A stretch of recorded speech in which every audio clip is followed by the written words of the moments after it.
I have to hand it to A.J. Dillon. He's somehow come on really strong the last 3 weeks.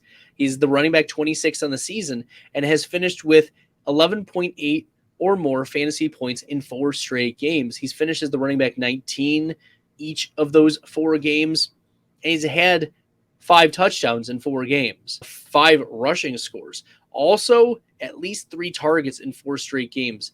I think I'm undervaluing A.J. Dillon myself in my rankings. He's being drafted as the running back 19 on Sleeper, and his expert consensus against Minnesota is as the running back 25. And I think maybe a compromise can be had there between running back 19 and 25 because Minnesota is really tough against opposing running backs.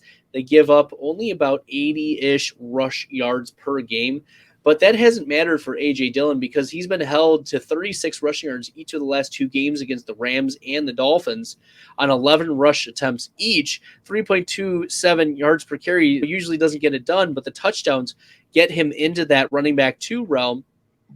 And if there's a running back to score touchdowns, it's going to be A.J. Dillon. Remember back in week 1 when the Green Bay Packers played A.J. Dillon against the Minnesota Vikings, Dillon went 10 for 45 and had a touchdown. He also had 5 receptions, which would be a season high, 46 receiving yards, 6 targets, which would tie a season high, and finishes the running back 10.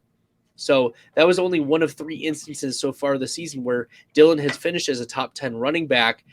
If you like the content and you find it helpful, make sure you hit that red subscribe button. So I think Dillon as a back-end running back 2 is a fine ranking for me. I think getting more optimistic than that is a little bit ambitious on A.J. Dillon, but I don't mind him over the likes of Zonovan Knight, over Devin Singletary, over Zach Moss this week. So that's about where I would be putting A.J. Dillon.